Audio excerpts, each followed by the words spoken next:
One of the biggest mistakes in modern MMA history was made that day, right to Chuck Norris's face, and the price for that mistake was paid with just a few movements that demonstrated the power of fundamental principle. The UFC Performance Institute in Las Vegas represented everything modern about mixed martial arts. State-of-the-art equipment, cutting-edge sports science, biometric analysis systems, and virtual reality training modules filled the 30,000-square-foot facility.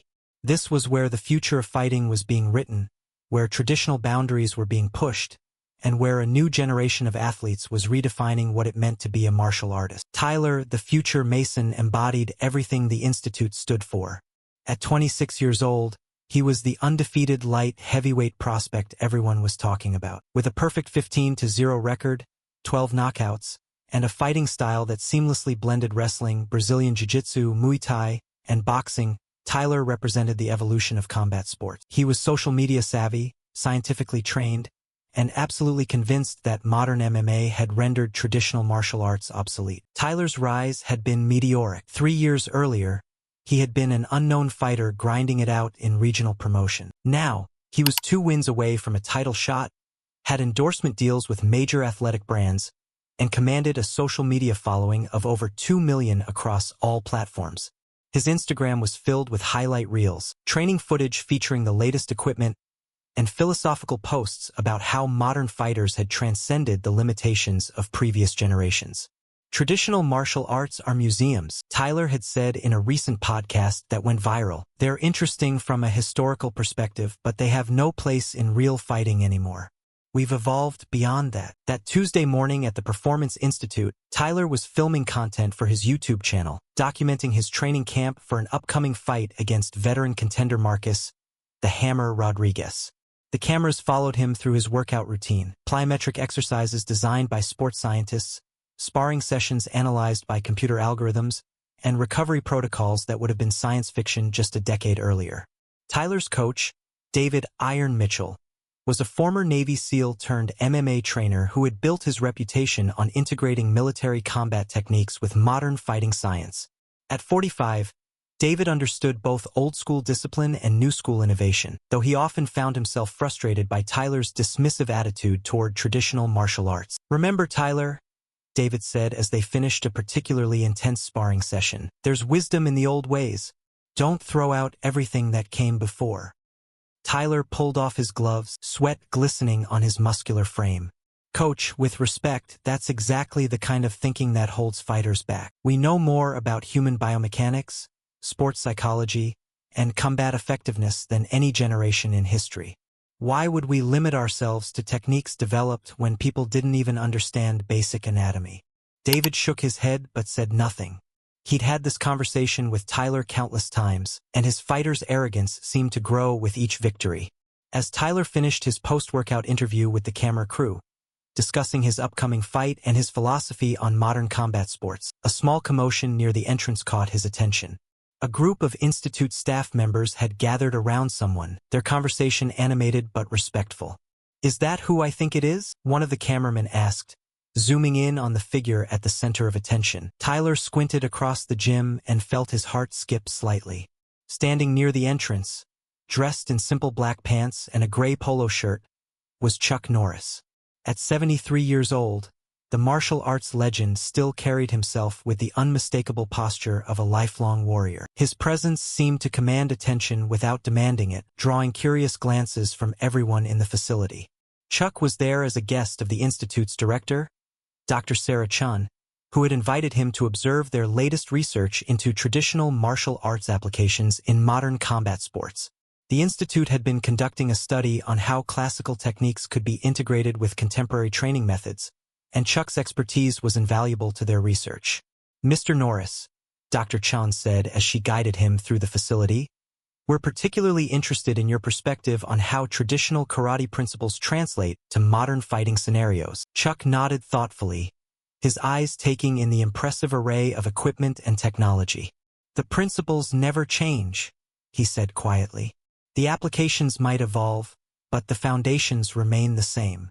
Balance, timing, distance, leverage, these aren't old-fashioned concepts. They're eternal truths." Tyler watched this exchange from across the gym, his expression shifting from curiosity to something approaching disdain. He turned to his cameraman with a theatrical whisper that was clearly intended to be overheard. "Look at that," Tyler said, making sure his voice carried. "They're treating him like he's some kind of oracle. Don't get me wrong, I respect what he did for martial arts in movies, but this is 2024. We're way beyond karate kata and wooden board breaking." Several people nearby turned to look at Tyler, their expressions ranging from surprise to disapproval. David stepped closer to his fighter, his voice low and urgent. "Tyler, what the hell are you doing? Show some respect." But Tyler was already caught up in the moment, his ego and the presence of cameras creating a perfect storm of poor judgment. He had built his brand on being the voice of modern MMA, the fighter who wasn't afraid to challenge sacred cows or question established narratives. "I'm just being honest, coach," Tyler said, his voice growing louder. "Everyone's afraid to say it, but traditional martial arts are basically LARPing at this point. Live-action role-playing. Fun for exercise and discipline, sure, but not relevant to actual fighting." Chuck heard the comments but continued his conversation with Dr. Chun, showing no outward reaction. Years of experience had taught him that responding to every provocation was neither necessary nor wise. However, Dr. Chun looked mortified, and several Institute staff members began moving toward Tyler to defuse the situation. Tyler, emboldened by what he perceived as Chuck's lack of response, decided to press further. He approached the group, his camera crew following behind like a reality TV entourage. "Mr. Norris," Tyler said, extending his hand with exaggerated respect. "Tyler Mason, I'm a huge fan of your movies, especially the earlier ones. Way of the Dragon with Bruce Lee, classic cinema." Chuck shook Tyler's hand firmly but briefly. "Thank you. I understand you're a very successful fighter." 15-0, Tyler said with a grin. "And honestly, sir, I have to say, it's fascinating to see someone from your era of martial arts checking out how we do things now. The evolution has been incredible. I mean, no offense, but if someone tried to use traditional karate in the octagon today, they'd get destroyed in about 30 seconds. An uncomfortable silence fell over the group. Dr. Chun looked like she wanted to disappear. David closed his eyes briefly, recognizing that his fighter was about to cross a line from which there might be no return. Chuck regarded Tyler with calm eyes, neither angry nor defensive. "Evolution is important," he agreed. "But so is understanding what you're evolving from. What makes you think traditional techniques wouldn't work in modern competition?" Tyler's eyes lit up. This was exactly the kind of content his audience loved, him educating legends about the realities of contemporary fighting. "Well, sir, traditional martial arts were developed for a different time, different context. They're too rigid, too formal. Modern MMA is fluid, adaptive, evidence-based. We've taken the best from every discipline and discarded what doesn't work under pressure." "Interesting perspective," Chuck said. "What would you say are the fundamental principles of effective fighting?" Tyler launched into what had become his standard lecture, the same speech he'd given on podcasts and in interviews. Speed, power, conditioning, and adaptability, plus understanding range, angles, and timing. But the key is that everything has to be pressure-tested against resisting opponents. You can't rely on techniques that only work when your partner is cooperating. Chuck nodded slowly. "Those are indeed important elements. Speed, power, timing, these are exactly what traditional martial arts teach. The question isn't whether the principles work, but whether the practitioner understands them deeply enough to apply them under pressure." Tyler sensed an opportunity to demonstrate his point. "Right, but that's exactly what I mean. Traditional training methods don't create that kind of pressure testing. You need live sparring, competition, real resistance, not forms and breaking boards." "You're absolutely right about the importance of pressure testing," Chuck agreed. "Would you be interested in a small demonstration? Nothing serious, just a chance to explore how traditional principles might apply to modern scenarios." Tyler's confidence soared. This was perfect content, him demonstrating the superiority of modern MMA against traditional martial arts, with Chuck Norris himself as the willing participant. His social media followers would go crazy for this. "I'd be honored," Tyler said, though his tone suggested he expected to do the honoring rather than receive it. Just a friendly exploration of different approaches. Dr. Chun started to object, but Chuck raised a gentle hand. "It's fine. Sometimes understanding comes through experience rather than explanation. A small crowd had gathered as word spread through the facility that something unusual was about to happen. Institute staff, researchers, and several other fighters formed a loose circle around the matted area that Chuck and Tyler moved toward. Tyler bounced on his toes, warming up with the casual confidence of someone who had never lost a fight. "Should we set any parameters, Mr. Norris? Time limits, rules?" Chuck stood still in the center of the mat, his posture relaxed but alert. "Why don't you simply show me what modern fighting looks like? Attack however feels natural to you." Tyler grinned. "I'll go easy, don't worry. Just want to demonstrate some concept." He began circling Chuck with the fluid movement patterns that had become signature elements of his fighting style. His footwork was indeed impressive, light, quick, constantly changing angles and distances. This was modern MMA movement science at its finest, designed to create openings while avoiding counterattack. Tyler feinted a few times, testing Chuck's reactions and finding them minimal. The older man simply stood in a traditional stance, hands raised in what looked like a basic karate guard. To Tyler, it looked static and outdated, confirmation of everything he believed about the limitations of traditional martial arts. "See, this is what I mean," Tyler said while continuing to move. "Modern footwork is about being unpredictable, creating angles, staying mobile. Traditional stances are too rigid, too stationary."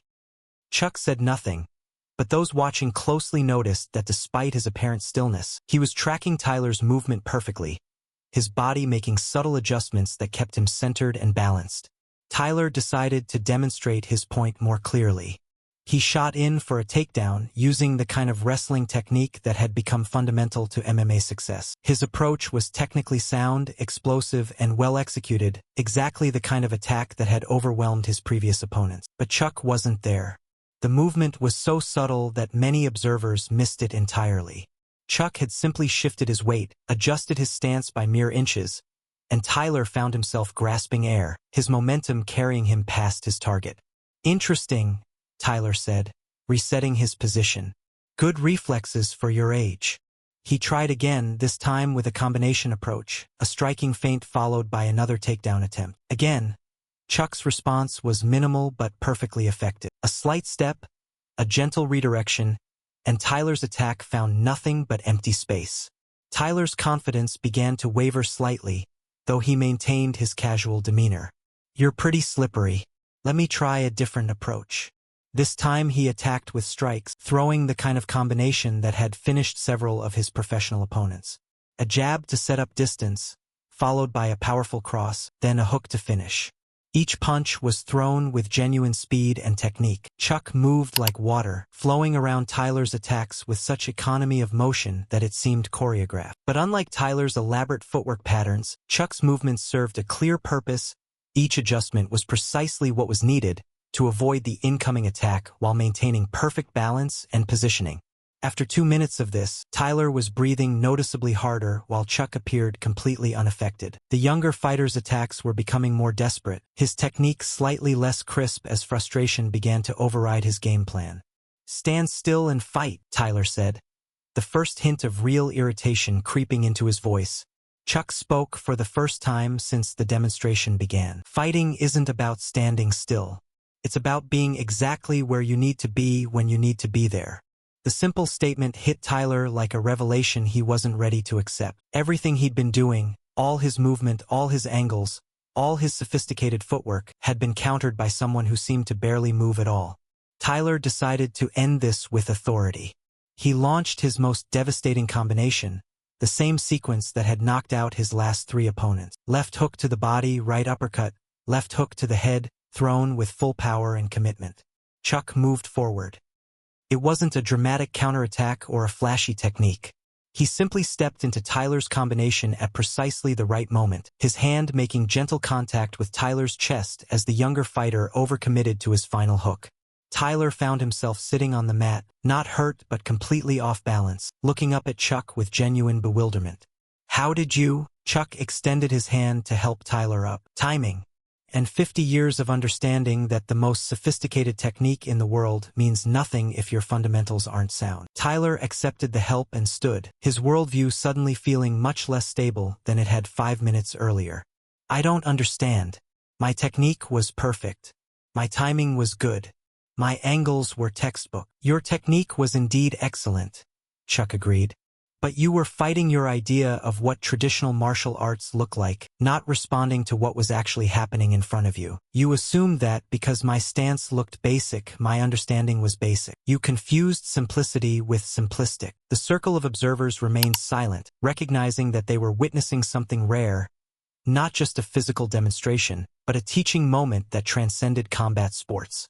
Tyler looked around at the faces watching him, seeing everything from sympathy to amusement to respect. For the first time in years, he felt genuinely humble. I thought I knew what fighting was about. Chuck nodded. You know a great deal about fighting. Your technique, your conditioning, your understanding of modern methods, all impressive. But technique without wisdom is just elaborate movement. The principles I use aren't old-fashioned because they're traditional. They're traditional because they work. Dr. Chan stepped forward, sensing an opportunity to turn this unexpected demonstration into a learning experience for everyone present. This is exactly what our research has been exploring. How can we bridge the gap between traditional wisdom and modern application? There shouldn't be a gap, Chuck said. Traditional martial arts aren't museum pieces. They're living systems that have been tested and refined over centuries. Modern training methods can make those systems more effective, but they can't replace the fundamental understanding that those systems represent. Tyler found himself in the unfamiliar position of being genuinely curious rather than dismissive. So what was I doing wrong? I mean, specifically. Chuck considered the question carefully. You weren't doing anything wrong, technically. But you were so focused on executing your game plan that you weren't responding to the actual situation.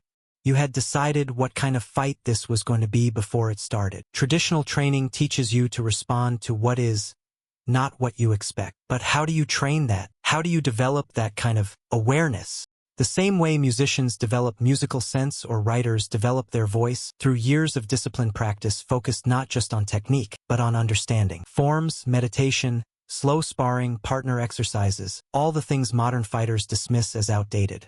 They're not teaching you to fight specific opponents. They're teaching you to understand fighting itself. Tyler was quiet for a long moment, processing not just what had happened but what it meant for everything he thought he knew about martial art. When he finally spoke, his voice lacked its usual confidence. I've been pretty arrogant about traditional martial arts, haven't I?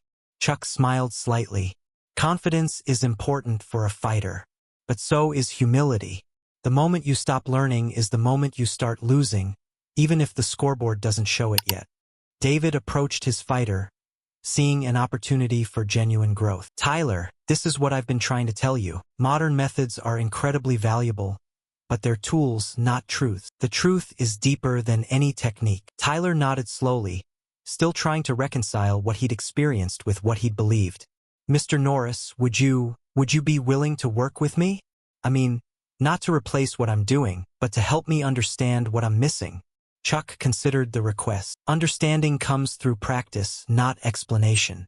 If you're serious about learning, it will require changing not just how you train, but how you think about training. I'm serious, Tyler said, and for the first time in years, he meant it without reservation.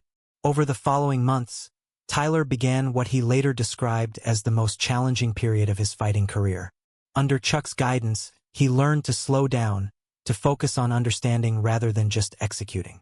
He spent hours in meditation, learning to observe his own thought patterns. He practiced forms, initially feeling foolish but gradually recognizing the deep biomechanical wisdom they contained. His social media content changed dramatically. Instead of dismissing traditional martial arts, he began exploring how classical principles could enhance modern training. His followers were initially confused, then fascinated by his transformation. I thought I was evolving past traditional martial arts, Tyler said in a video that gained millions of views. But I was actually just ignoring the foundation that everything else is built on. Chuck Norris taught me that there's a difference between being modern and being superficial. 6 months after their encounter at the Performance Institute, Tyler fought Marcus, the Hammer Rodriguez, for the #1 contender spot. The fight was different from anything Tyler had done before. Instead of relying purely on athleticism and technique, he fought with a new kind of awareness, responding to what Rodriguez was actually doing rather than executing a predetermined game plan. He won by submission in the second round, but the victory felt different from his previous fights. It wasn't just a demonstration of superior skill, it was an expression of deeper understanding. In the post-fight interview, Tyler was asked about the changes in his approach. "I learned that evolution isn't about throwing away what came before," he said.